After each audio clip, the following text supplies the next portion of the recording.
福生无量天尊，道有慈悲。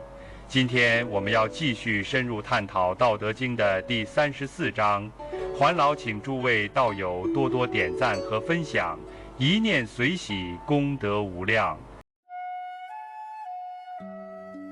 在日常生活中，我们经常听到一个词叫大格局，它好像是一种气度，一种目光远大的处事方式。可问题是，我们大多数人到底该如何理解格局？什么才是真正的大？是不是非得拥有庞大的财富、权力或者头衔才算？老子在第34章中，用一种极其含蓄但深刻的方式，提出了与当代观念完全不同的答案。今天我们要聊的是大而无名的哲学，是那种看起来无形却支撑万象的存在。我们从开头说起，大道泛兮，其可左右。这句话的画面感很强，大道像是泛滥的水，充盈无边，流动而不受限，而且向左向右，畅行无阻。这个泛字是全章的视觉锚点。我们要问，大道为什么要被比喻成泛？因为它不在高处俯视众生，而是以一种渗透性的方式弥漫在一切之间，无处不在，却也无所执着。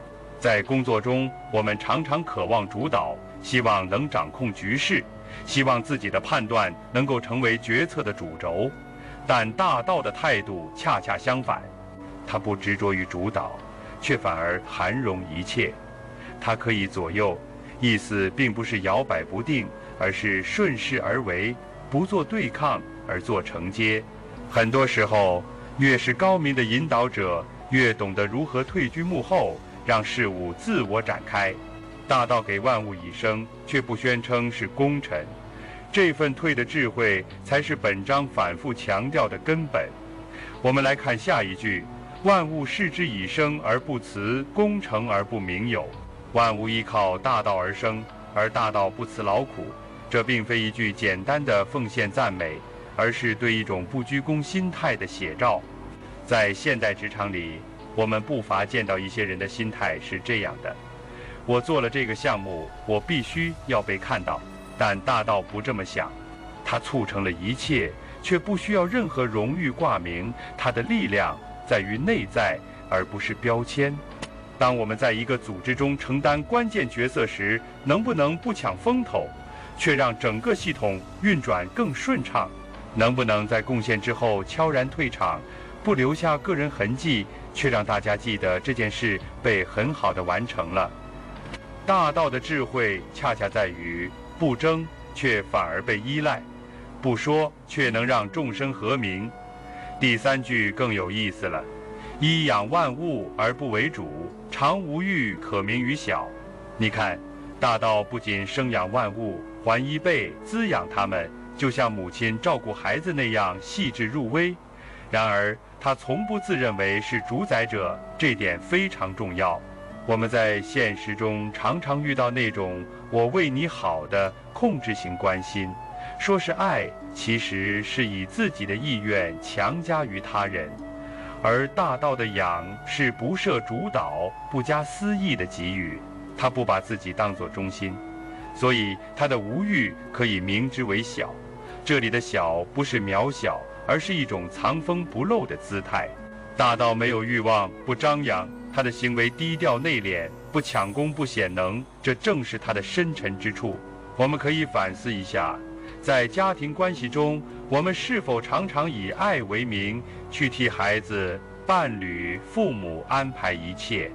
是否说着我是为你好，其实背后是一种控制欲？大道提醒我们，真正的养护是不主、不控、无欲，是放手，是信任，是安静的支持。下一句，万物归焉而不为主，可名为大。这是对上面那句话的进一步展开。大道之所以能被称为大，不是因为它强迫万物归顺，而是因为它以无主的姿态让万物自然流归。它没有设限，却因其不设限，反而成为万象归趋的方向。这种大不是因为凌驾于众，而是因为能包容众多，不排斥，不设边界，不争取主导地位。让我们以职场再举一例，如果一个领导者能够让团队成员自由发挥，彼此协作，并且在关键时刻做出清晰判断，但不压制个性，不用权威压制表达，这样的领导者是大的，因为他的无主之态让团队更有机，他的不居功让人愿意追随。这与现代组织管理中越来越强调的赋能型领导思想是暗暗契合的。最后一句，以其终不自为大，故能成其大，这是本章的思想结学，也是对前面大与小概念的哲学性总结。大道之所以伟大，不是因为他一开始就声称自己伟大，而是因为他始终不以伟大自居，才真正成就了伟大。听上去有些反直觉，但却非常符合老子的整体思路。我们可以想想现实中，那些真正有威望的人，往往不是自诩伟大，而是在一个又一个细微的贡献中被他人感知到分量。而那些处处强调自己厉害、不断自我宣传的人，反而容易失掉分寸感，甚至引起别人的防备。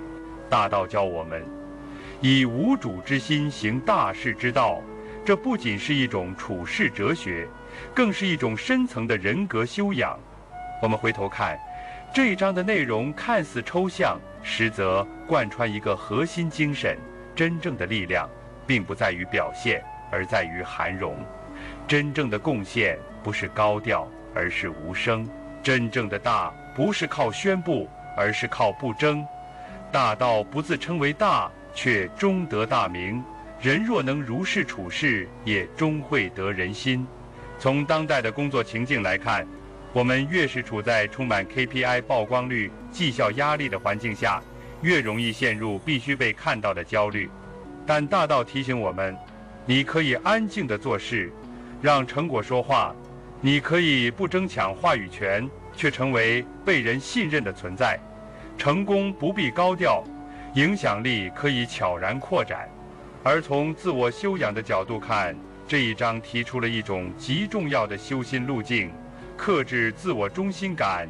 很多人的烦恼都源于我被看清了，我不被认同这类心理。而大道的路径是，你先不执着于被认同，自然会被看见。这不是让人委屈忍让，而是教我们把注意力从外界反馈转向内在稳定。你的行动是不是顺应道义？你的思维是不是不假私欲？你是否能安于自己的节奏，而非跟风竞争？